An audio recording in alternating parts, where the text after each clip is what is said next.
You're pathetic, Emma. You always were, and you always will be. Those words hit me like a slap across the face as I stand in the doorway of what used to be our apartment. My ex-boyfriend Marcus doesn't even have the decency to look embarrassed as his new girlfriend, some 22-year-old influencer with perfect highlights, giggles from behind him on our couch. My couch. I mean, look at yourself, he continues, gesturing at my yoga pants and oversized hoodie. You're 31 years old and you're still chasing some fantasy career that's never going to happen. At least Brittany here has a real following. Brittany preens, flipping her hair. Like, no offense, but weren't you trying to be a model or something? That's so sad. I want to scream. I want to tell them both exactly what I think of their cruel little performance. Instead, I quietly grab the last of my boxes and walk toward the door. Oh, and Emma? Marcus calls after me.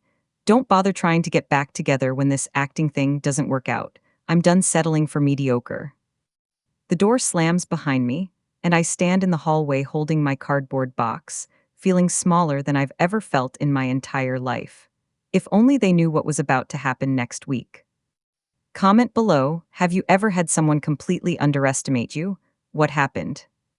6 months ago, my life looked completely different. I'm Emma Rodriguez, and I've been chasing my acting dream in New York City for the better part of a decade. Not the glamorous parts everyone imagines.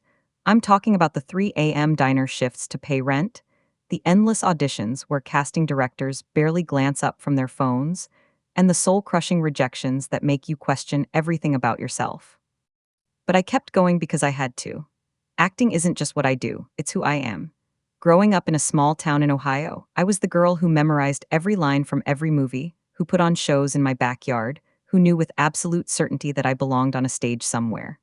My parents, both practical, hardworking people, supported me in their own way, even when they clearly thought I was chasing windmills. Mija, maybe you should have a backup plan, my mother would say gently, worry creasing her forehead every time we talked on the phone. But I didn't want a backup plan. Backup plans felt like giving up before I'd really tried. That's how I met Marcus 3 years ago. I was waitressing at this trendy Soho restaurant, and he was there with his finance bros, celebrating some big deal.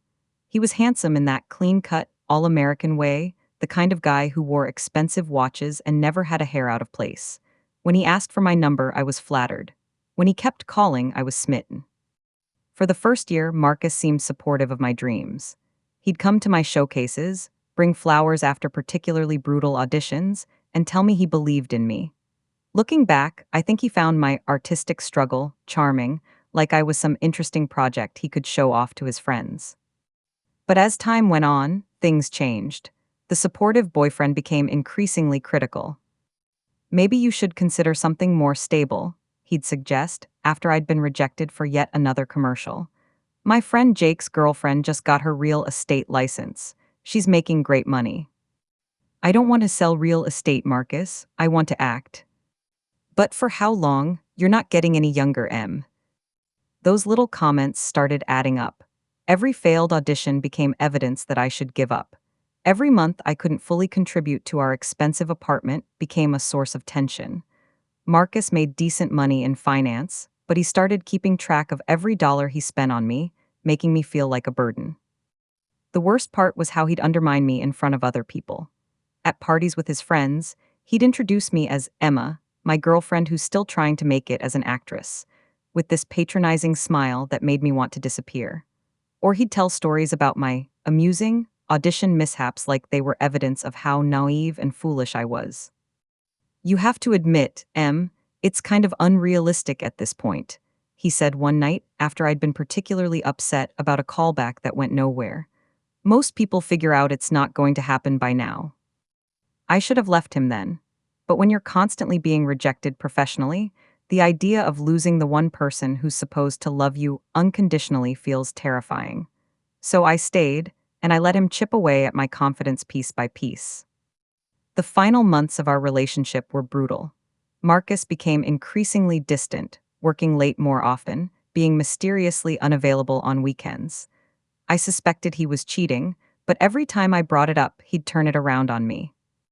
Maybe if you had something going on in your own life besides waiting tables and going to auditions, you wouldn't be so paranoid, he'd snap.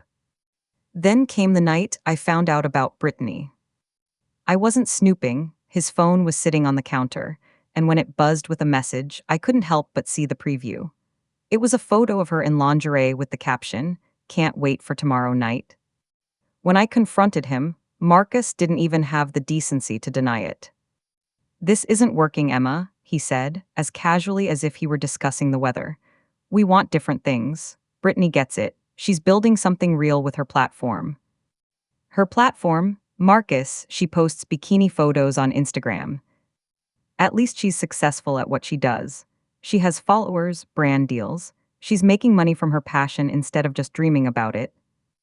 That was 2 weeks ago. 2 weeks of crashing on my friend Lisa's couch, crying into pints of ice cream, and questioning every choice I'd made in the past 10 years. 2 weeks of Marcus sending me increasingly cruel texts about how I needed to face reality and stop living in a fantasy world. Which brings me to today, standing in that hallway with my cardboard box, feeling like the biggest failure in the world. What would you do in this situation? Let me know in the comments. But here's what Marcus doesn't know. 3 days before our final confrontation, something incredible happened. I was having one of those terrible days that seemed to define my life lately. I'd been rejected for a small role in an off-Broadway play, the kind of part I used to think was beneath me, but now desperately needed. The casting director had been particularly brutal. "You're just not what we're looking for," she'd said without even looking up from her notes. "We need someone with more presence." Presence, the word echoed in my head as I walked aimlessly through Midtown, fighting back tears. I felt invisible, worthless, like I was slowly disappearing from the world. That's when I literally bumped into David Kim. "Oh my God, I'm so sorry," I stammered, nearly dropping my coffee on his expensive-looking shoes. "No harm done," he said with a warm smile. Emma Rodriguez." I looked up at him, confused. He was maybe 45, well-dressed, with kind eyes behind designer glasses. I didn't recognize him at all. "I'm sorry, do we know each other?" David Kim, creative director at Morrison and Associates. We met briefly at that industry mixer last year. You probably don't remember, there were so many people there. I vaguely recalled the event. Lisa had dragged me to it, insisting I needed to network more. I'd felt completely out of place among all the successful creative types. "I actually have been thinking about you," David continued. "This is going to sound crazy, but I've been developing a campaign for the past 6 months, and I keep coming back to this image of you from that night. There was something about your energy, your authenticity. Do you have a few minutes to grab coffee?" I almost said no. The rational part of my brain was screaming that this was probably some kind of scam or worse. But something in his tone, his professional demeanor, made me curious. "Sure," I heard myself saying. 20 minutes later, we were sitting in a quiet corner of a coffee shop, and David was showing me concepts on his tablet. "We're launching a major campaign for Meridian Cosmetics," he explained. "They want to move away from the typical supermodel approach. They're looking for real women, authentic beauty, someone who represents the modern woman's journey." He swiped through mood boards and sketches, and I found myself getting drawn into his vision. The tagline is "Every face tells a story." We want women who have lived, who have struggled, who have overcome things, women with depth. "It sounds amazing," I said honestly, "but I'm not sure why you're telling me this." David looked at me directly. "Because I want you to be the face of the campaign." I nearly choked on my coffee. "I'm sorry, what?" "I know this is sudden, but I haven't been able to get you out of my head since that mixer. There was something so genuine about you, so relatable. When you talked about your acting journey, about the ups and downs, that's exactly what this campaign needs." "But I'm not a model. I'm an actress and not even a successful one." "That's exactly why you're perfect. This isn't about perfect cheekbones or flawless skin. This is about authenticity, about representing real women who are fighting for their dreams." He pulled up a rough sketch on his tablet. "Picture this Times Square billboard, your face, natural makeup, direct eye contact with the camera. The tagline reads, 'Every face tells a story.' Underneath, what's yours?" My heart started racing. "You're serious?" "Dead serious. The campaign launches nationwide in 2 weeks. Print, digital, billboards in major cities.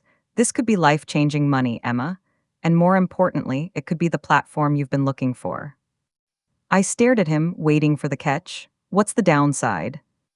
David laughed. Honestly, the shoot is intense.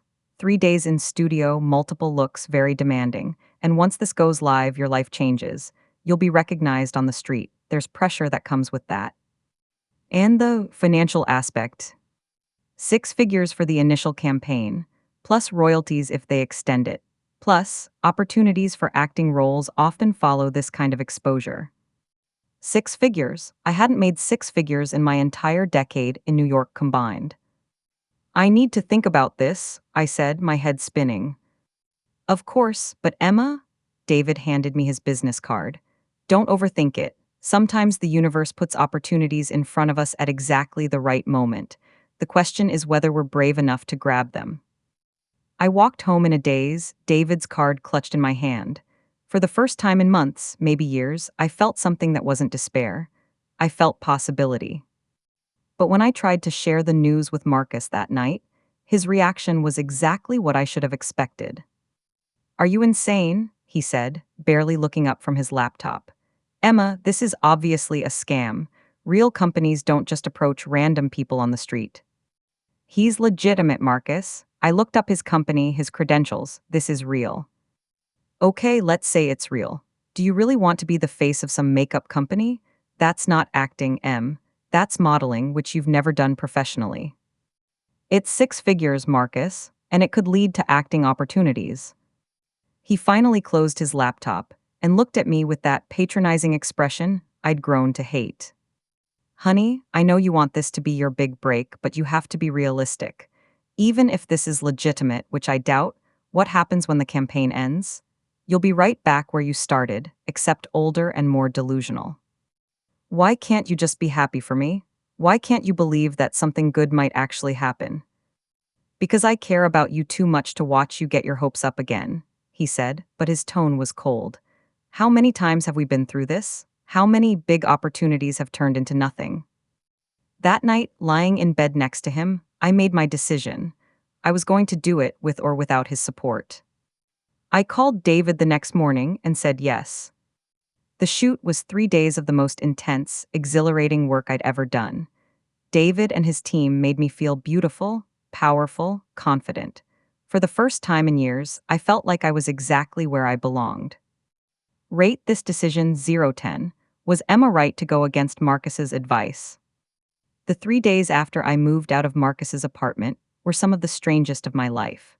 I was couch surfing at my friend Lisa's tiny studio in Queens, surrounded by cardboard boxes and the lingering sting of Marcus's words, but also carrying this secret that felt like a bomb waiting to go off.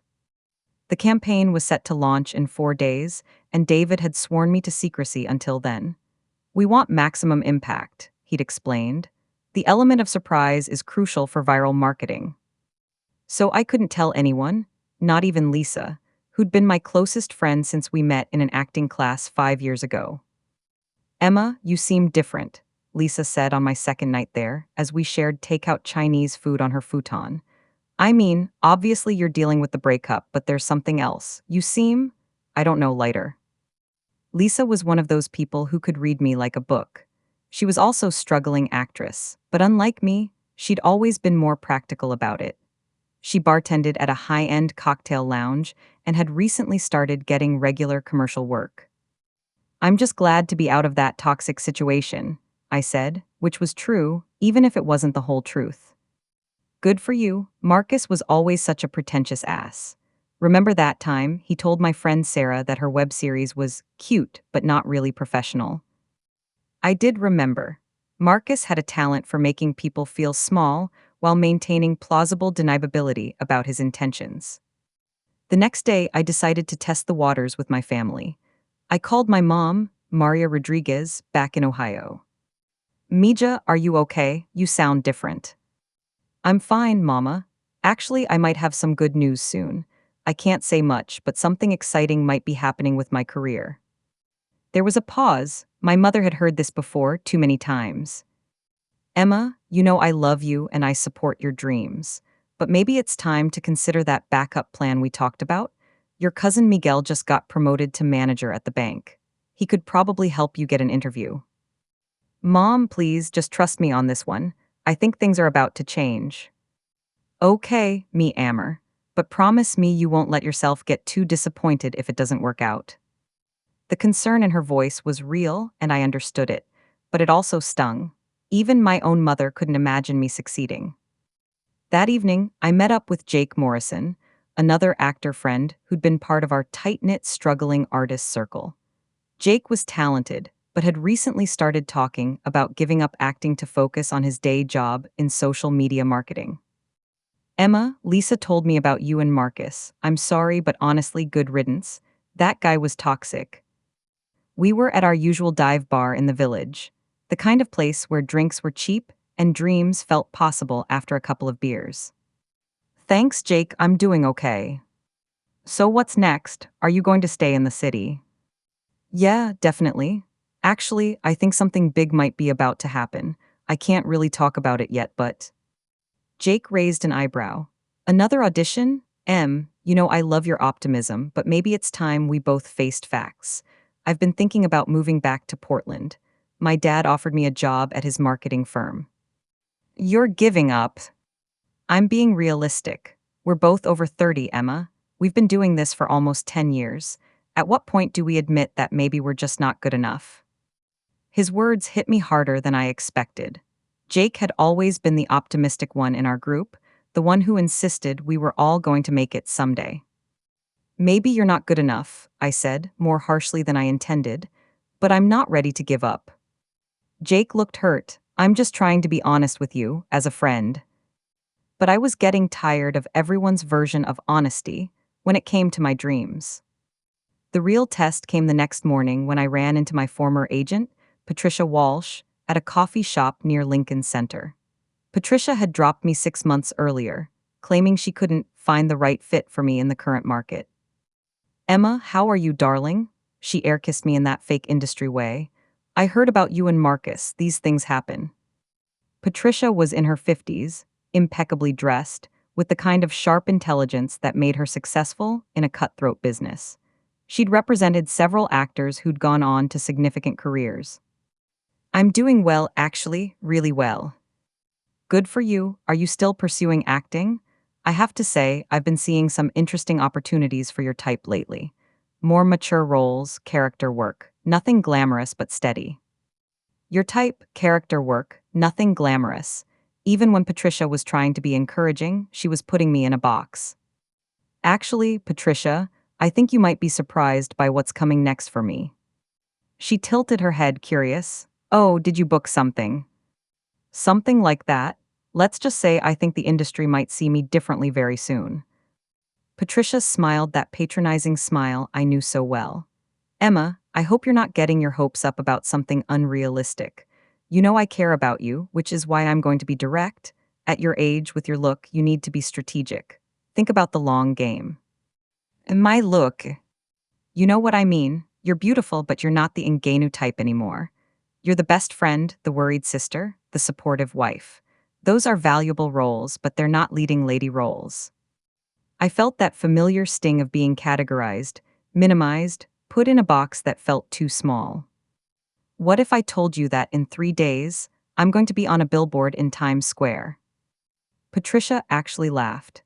Emma, honey, I'd say you need to be careful about letting people take advantage of your desperation. There are a lot of scams out there targeting struggling actors. That word again, desperation, as if wanting something badly enough to work for it was a character flaw. But the most painful test came that evening when I called my father, Roberto Rodriguez. Dad was a mechanic who'd worked his whole life to give his family a better future. He'd always been my biggest supporter, but I could hear the worry in his voice whenever we talked about my career. Papa, I wanted to tell you that something amazing might be happening soon. I can't say what yet, but it could change everything. There was a long silence on the other end of the line. Emma, mi niña, you know I believe in you. But your mother and I, we worry. This city is so expensive and you work so hard for so little. Maybe it's time to think about coming home. I could help you get a job at the school district. Good benefits, steady paycheck. Dad, I need you to trust me on this. I think I'm about to prove that all those years of struggle were worth it. I hope so, Mija. But promise me, if this doesn't work out, you'll consider other options. We just want you to be happy and secure. Even my father, my biggest cheerleader, couldn't fully believe in my success. The final test came from an unexpected source, Brittany herself. I was grabbing groceries near Lisa's apartment when I spotted her across the produce section. Marcus's new girlfriend looked exactly like what she was, a carefully curated Instagram presence made flesh. Perfect highlight, perfect outfit, perfect pout as she took photos of herself with organic kale. I could have avoided her easily, but something made me walk over. Brittany, right, I'm Emma. She looked up from her phone, clearly annoyed at being interrupted during content creation. Oh, you're Marcus's ex. She looked me up and down with undisguised disdain. He told me about you. I'm sure he did. Look, I don't want this to be weird or whatever, but Marcus is really happy now, and I'd appreciate it if you didn't try to cause drama. I'm not trying to cause anything, I was just being polite. Brittany rolled her eyes. Whatever, just so you know, Marcus feels really bad about how things ended. He says you're a nice person, but you guys just weren't compatible. Like, he needs someone who understands his ambition, you know? And you understand his ambition. I mean, yeah, I have my own brand to build. I get that success takes work and sacrifice. I'm not sitting around waiting for some fairy tale to come true. The implication was clear. I was the delusional one, waiting for fairy tales. That's great for both of you, I said, turning to walk away. Emma, Brittany called after me. For what it's worth, Marcus says you're talented. He just thinks you should maybe consider being more realistic about your expectations. Like, there's nothing wrong with having a normal job. A normal job, realistic expectations. The same phrases everyone kept using, as if my dreams were some kind of mental illness that needed treatment. That night, lying on Lisa's futon, I stared at the ceiling and thought about all these conversations. Every single person in my life, friends, family, industry professionals, even my ex-boyfriend's new girlfriend, seemed convinced that I was living in a fantasy world. Maybe they were right. Maybe I was pathetic, delusional, too old and too ordinary to ever make it. But in 2 days, everything was going to change. In 2 days, David Kim's team would launch the campaign that was going to put my face on billboards across the country. In 2 days, everyone who'd ever dismissed me, patronized me, or told me to be realistic was going to see me staring back at them from Times Square. I just had to hold on for 2 more days. What's the longest you've ever believed in something when everyone else thought you were wrong? Share your story in the comments. Launch day arrived on a Tuesday morning in October, and I woke up on Lisa's futon with my heart pounding so hard I thought I might pass out. David had texted me the night before. Campaign goes live at 6 a.m. Eastern. Times Square billboard will be lit by 7 a.m. Get ready for your world to change. I couldn't sleep, so I got up at 5:30 and took the subway into Manhattan. I needed to see it with my own eyes. Standing in Times Square at 6:47 a.m., watching a crew make final adjustments to the massive digital billboard felt surreal. And then, at exactly 7 a.m., it happened. My face, 30 feet tall and impossible to ignore, lit up the morning sky. The photograph was stunning. David's team had captured something I'd never seen in myself before: strength, vulnerability, and determination all at once. My dark hair caught the light, my brown eyes looked directly at the camera with an intensity that demanded attention, and my slight smile suggested secrets and stories. "Every face tells a story" appeared in elegant white letters across the bottom. "What's yours?"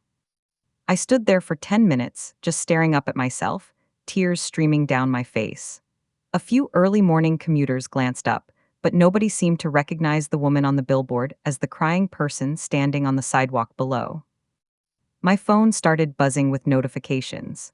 The campaign had launched simultaneously across all platforms: Instagram, Facebook, Twitter, digital billboards in Los Angeles, Chicago, Miami.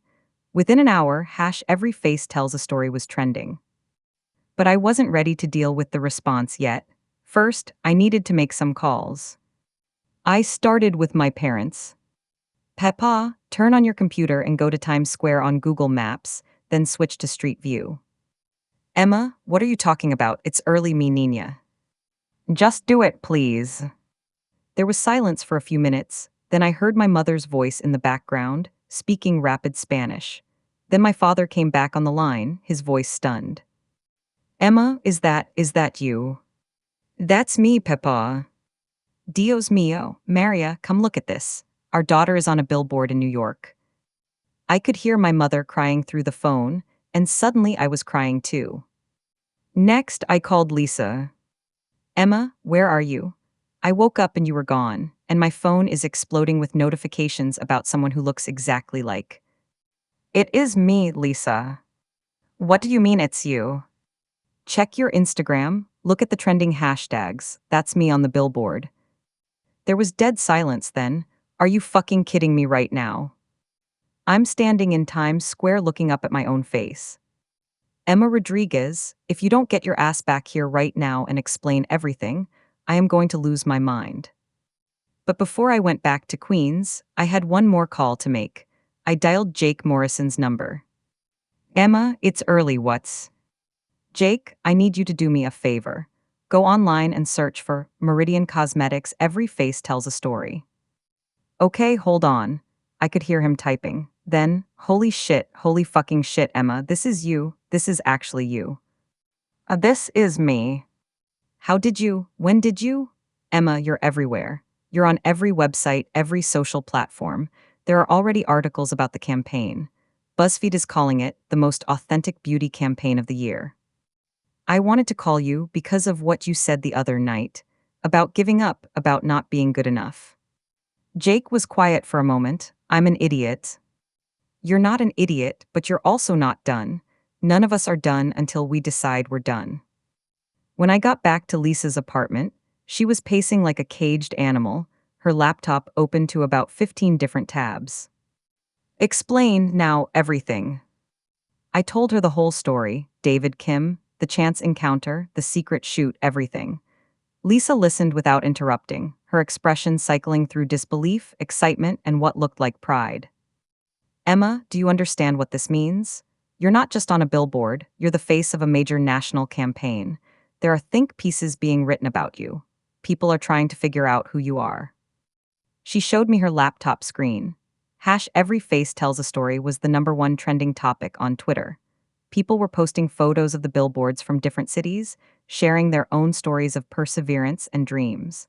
The official campaign Instagram post had over 100,000 likes in 3 hours. And Emma, your phone is about to become unusable. You've got interview requests from 3 morning shows, 2 magazines, and something called a brand partnership inquiry from 4 different companies. My phone had indeed become unusable. It was buzzing constantly with calls, texts, and notifications, but there was one call I was waiting for. It came at 2:17 p.m. Emma, Marcus's voice was tight, confused. People are sending me. Is that really you on the billboards? Hello, Marcus. Emma, what the hell is going on? Everyone is calling me asking about my ex-girlfriend who's suddenly famous. My boss saw the billboard and asked if I was the guy who dated the Meridian girl.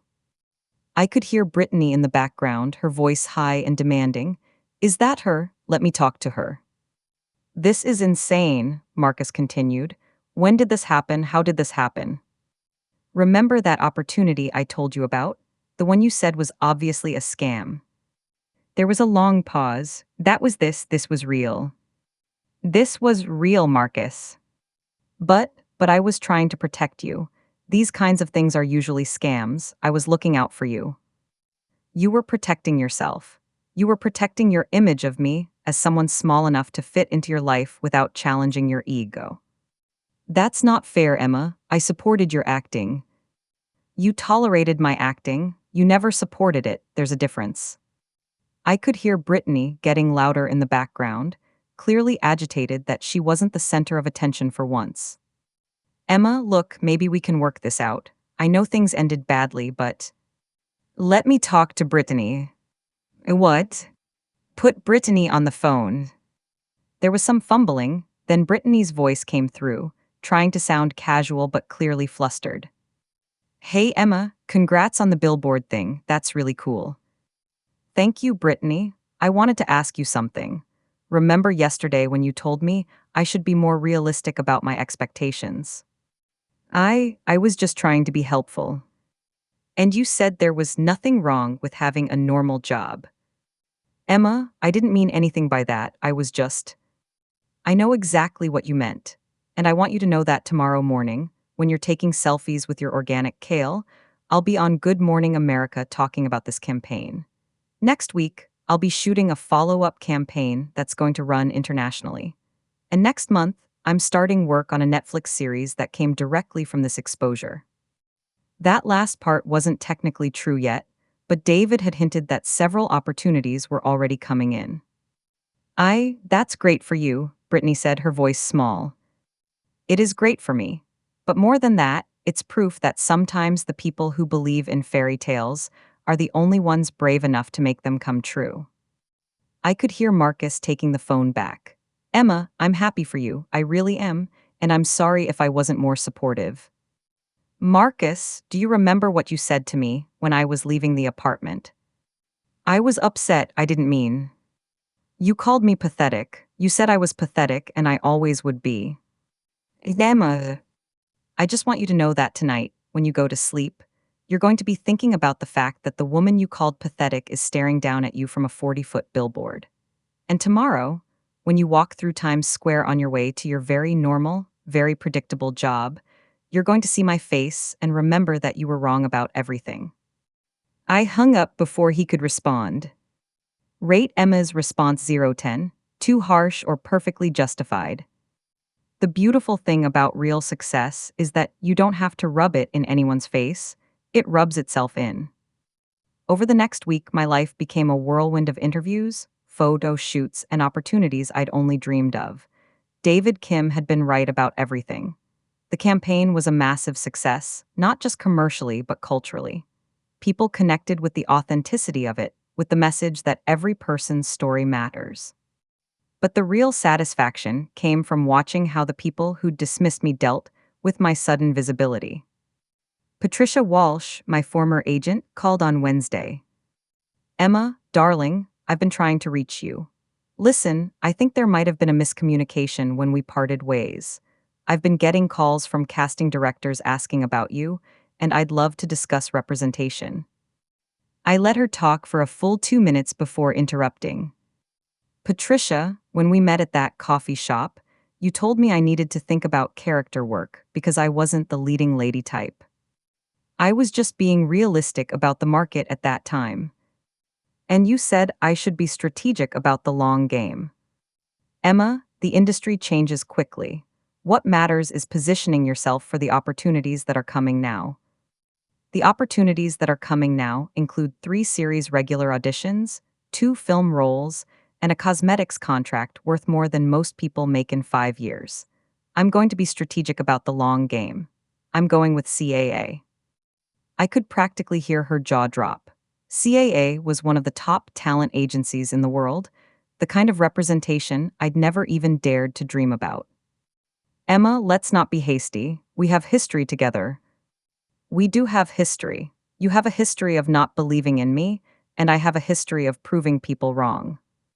Jake Morrison's reaction was different, and honestly more satisfying than Patricia's desperation. He showed up at Lisa's apartment on Thursday with a bottle of champagne and a huge grin. I owe you the biggest apology in the history of apologies, he said, pulling me into a hug. I was projecting my own fears onto you, and I was wrong. Jake.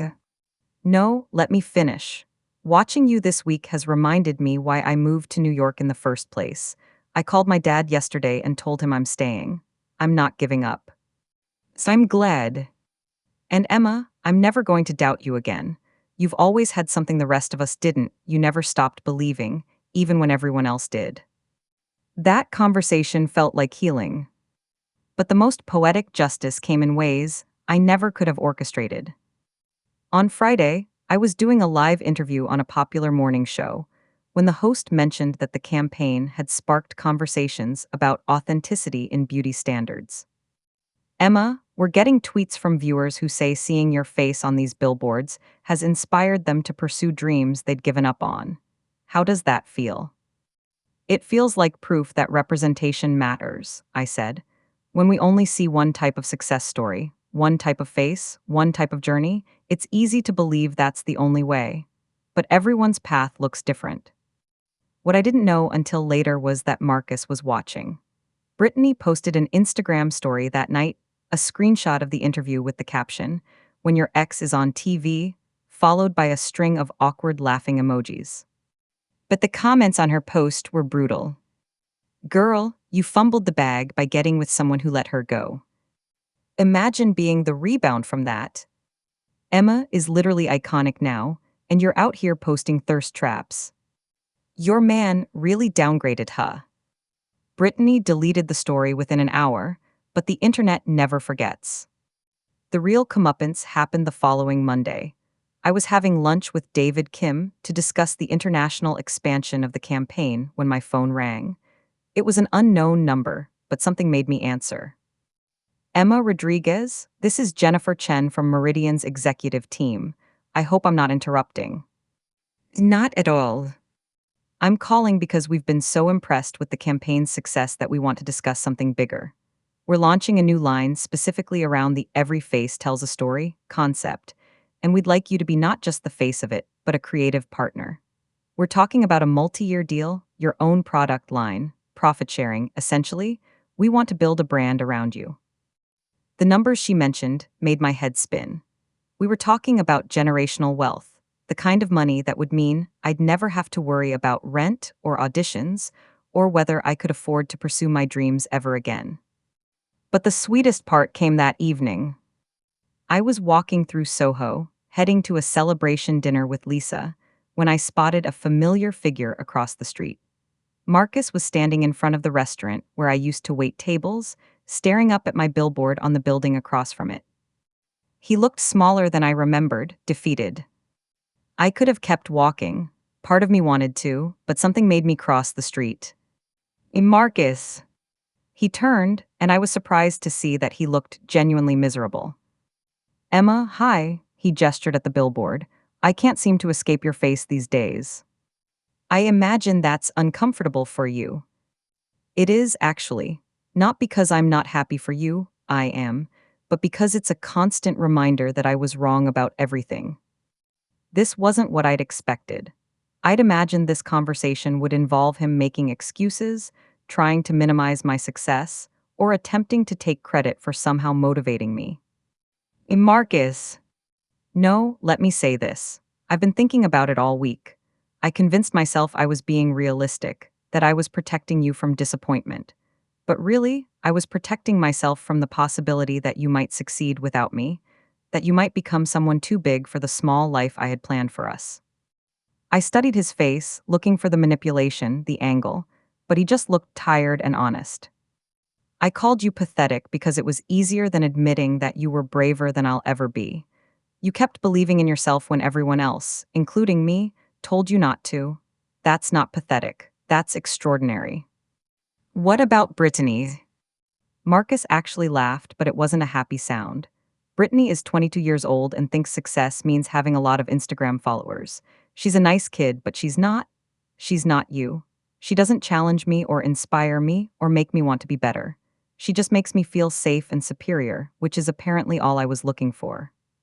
"Then now I watch you on television talking about following your dreams, and I realize I've spent my whole life being afraid of taking any real risks. I'm 33 years old, and I've never done anything that required real courage." We stood there in silence for a moment, looking up at my face on the billboard.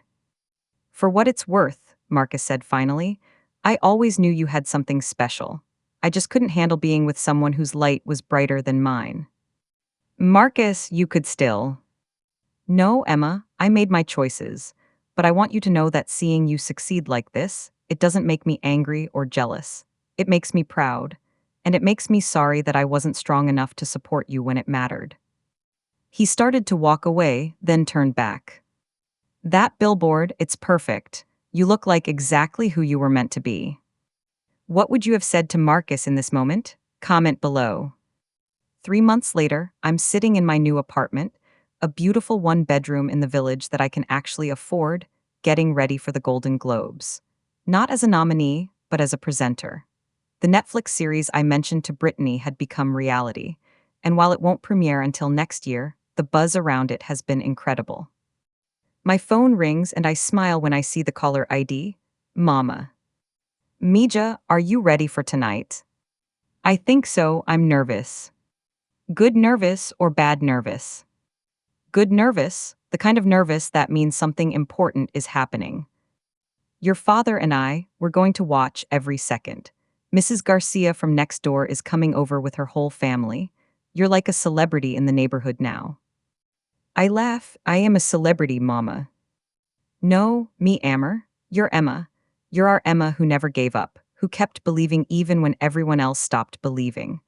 The celebrity thing is just what happens when the world finally catches up to what we always knew. After we hang up, I look at myself in the mirror. The dress is stunning, a custom creation from a designer who reached out after seeing the campaign. My hair and makeup are perfect, done by a team that treats me like I actually belong in this world. But underneath all of it, I'm still me. I'm still the girl who waited tables and cried after bad auditions and wondered if she was delusional for wanting more than what everyone else thought she deserved. The difference is that now I know the answer to that question. Lisa knocks on my door, looking incredible in her own gown. She's my date tonight, my best friend who let me crash on her couch and never once suggested I should give up. You ready for this, superstar? I've been ready for this my whole life, I just didn't know it yet. The car ride to the venue is surreal. We pass by Times Square, where my face is still lighting up the night sky, though now it's part of a whole series of billboards featuring different women with different stories. The campaign had been so successful that Meridian expanded it, but I was still the original, the one that started it all.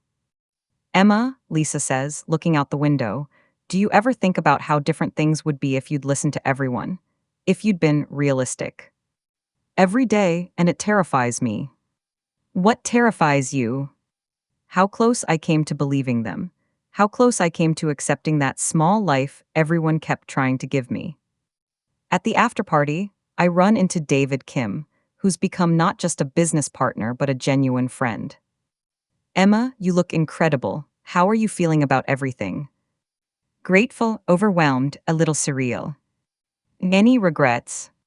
I think about Marcus, who I'd heard was single again and working with a therapist to figure out his own issues with success and relationships. I think about Brittany, who had actually reached out to apologize and ask for career advice. I think about Patricia, who still occasionally sends passive-aggressive emails about missed opportunities. No regrets, even the painful parts taught me something. And what's that? That the people who tell you to be realistic are usually just trying to make themselves feel better about settling for less than they wanted. Real support doesn't sound like, be practical. Real support sounds like, how can I help you get there? As the night winds down, I find myself on a balcony overlooking the city, thinking about the journey that brought me here. A year ago, I was crying in a hallway with a cardboard box, feeling like the biggest failure in the world. Tonight, I'm wearing a dress that costs more than I used to make in 6 months, and tomorrow I'll wake up to opportunities I couldn't have imagined. But the most important thing isn't the money or the fame or the vindication. It's the knowledge that I trusted myself when no one else would. It's the proof that sometimes the crazy dreamers are the only ones sane enough to see what's possible. My phone buzzes with a text from an unknown number. Saw you on TV tonight, you looked happy. That's all I ever really wanted for you. M. I delete the message without responding. Marcus gets to have his moment of reflection and growth, but he doesn't get to be part of my story anymore. Instead, I text my parents, thank you for raising a daughter who was too stubborn to give up. Dad texts back immediately, thank you for being our daughter who was brave enough to dream big. Tomorrow, I'll wake up and continue building this life I fought so hard to create. There will be new challenges, new people telling me what's realistic, new moments of doubt. but I'll face them with the knowledge that I've already done the hardest thing. I believed in myself when everyone else stopped believing. And that, it turns out, was enough. The last thing I see before going to sleep that night is my reflection in the bedroom mirror. I'm still in my Golden Globes gown, my makeup slightly smudged, my hair a little messed up from the long evening. But I'm smiling because I finally see what David Kim saw in that coffee shop. A woman who never gave up, who kept fighting for her dreams even when the fight seemed impossible. I look like exactly who I was meant to be. Final question: what dream have you given up on that maybe deserves another chance? Tell me in the comments, your story matters too. Rate this story 0-10 and let me know what you thought. Your feedback helps me create better content for dreamers like us.